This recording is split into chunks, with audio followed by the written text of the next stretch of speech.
माझं नाव नकोशी.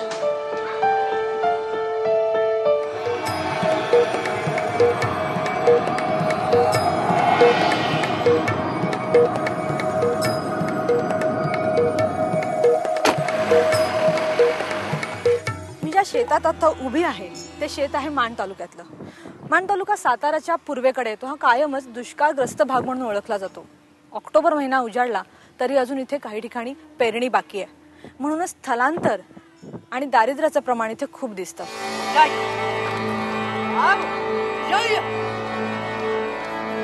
माण तालुक्यात यंदा पाऊस फारसा झाला नाही. सरकारनं जाहीर केलेल्या यंदाच्या दुष्काळग्रस्त तालुक्यात माण हा तालुका आहे.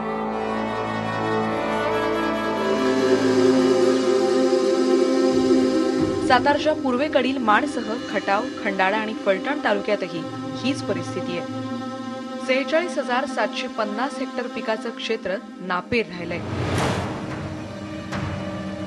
अनेक ठिकाणच्या तर पेरण्याही वाया गेल्यात. अशा परिस्थितीत छोट्या शेतकऱ्यांची परिस्थिती बिकट होत चालली आहे.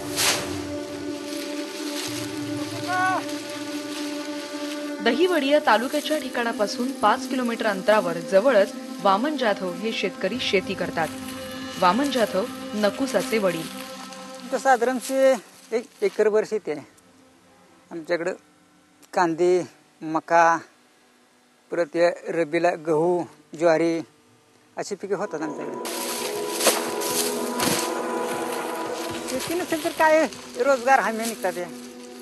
माती टाकायची काम असतं त्याच्यावर जायचं. काय करणार? इलाज नसेल तेच करावं लागतं. पाणी विरी संपलं की रोजगार हमीवर.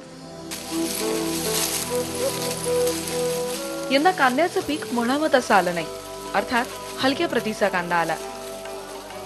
कॅश क्रॉप असल्यानं जितक्या लवकर हातात पैसे येतील तितका फायदा.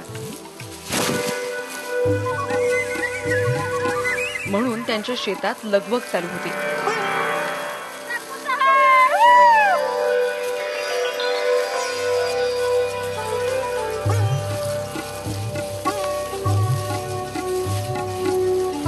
अख्खं जाधव कुटुंब कामाला झुंपलं होतं. त्यात नकुसाही होती. नकुसाचं नाव असं का आहे आम्ही शोधण्याचा प्रयत्न करत होतो. त्या टायमाला आम्ही इथं नसतो. मुंबईलाच होतो पेंटिंग मध्ये. मी त्या टायमाला इथं नव्हतो. मी तुम्हाला मुलगा हवाच होता का? हा, तुम्हाला? हा, मुलगा आम्हाला हवा होता. का? वारस म्हणून त्याला लागणारच की.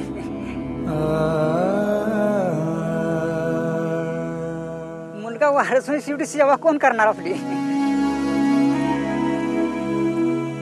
शेवटी आपण थकल्यानंतर किंवा जागेवर बसून आपल्याला कोणी सेवा आपली करणार? खाना पाणी आपल्याला कोण देणार हा प्रश्न आहे ना. कोणतं तुम्हाला असं वाटतं की तुमची मुलगी नकुसा नाव ठेवलं म्हणून तिच्यात काही फरक झाला, दुसरं नाव असतं तर फरक पडला असता? नाही, तसं काय नाही.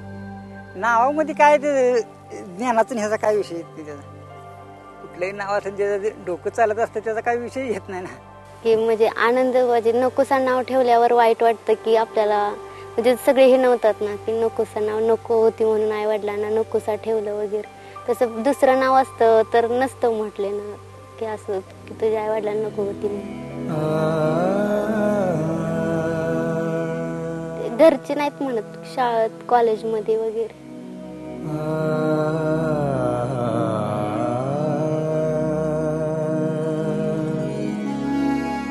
नकुसा सध्या ग्रॅज्युएशन करते इंग्रजी विषय घेऊन. तिला शिकायची खूप इच्छा आहे. आतापर्यंत मी इंग्लिश मधून BA केलंय आणि मग मला इंग्लिश मधूनच करिअर घडवायचं आहे आणि BEd करायचं आहे आणि शिक्षकच व्हायचं आहे असं इच्छा आहे माझी.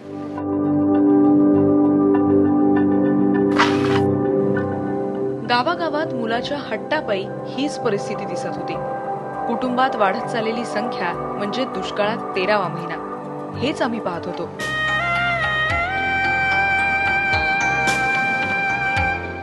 दहिवडीपासून 20 किलोमीटर अंतरावर आम्ही पोहोचलो पिंपरी गावात. गावात घरांची संख्या साधारण 250च्या आसपास. गावात गेल्यावर वाटतं घरांना फक्त भिंतीच आहेत की काय. आणि मुली क्वचितच खेळताना दिसतात. तिथे नकुसा राजगेला आम्ही भेटलो. नकुसा 10वीत शिकतेय. पण आपलं नाव नकुसा असल्याची तिला खंत नाही.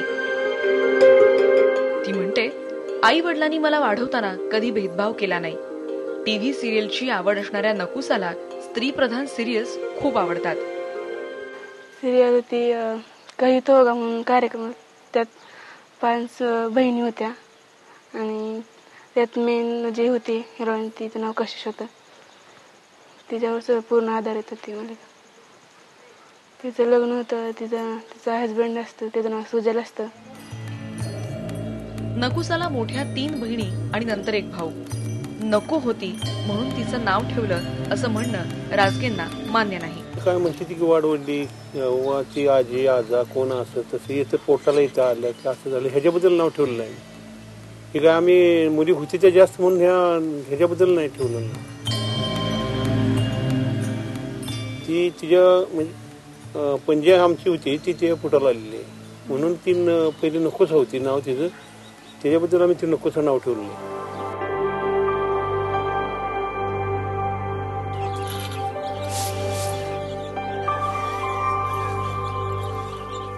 त्याच गावात राहणारी नकुसा फडतरे मामाकडे राहते.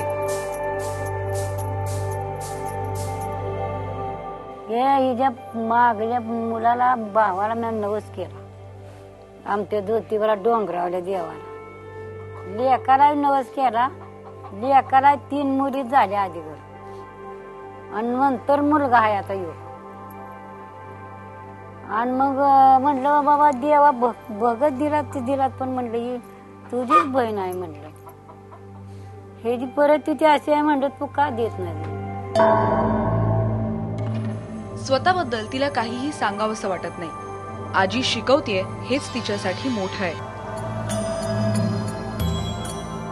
11वीला शिकणारी ही नकुसा आज आपल्या भविष्याबद्दल काहीच सांगायला तयार नसते. माणमधल्या 53 नकुसा नावाच्या मुलींची साधारण हीच परिस्थिती आहे. माझं नाव नकोशी.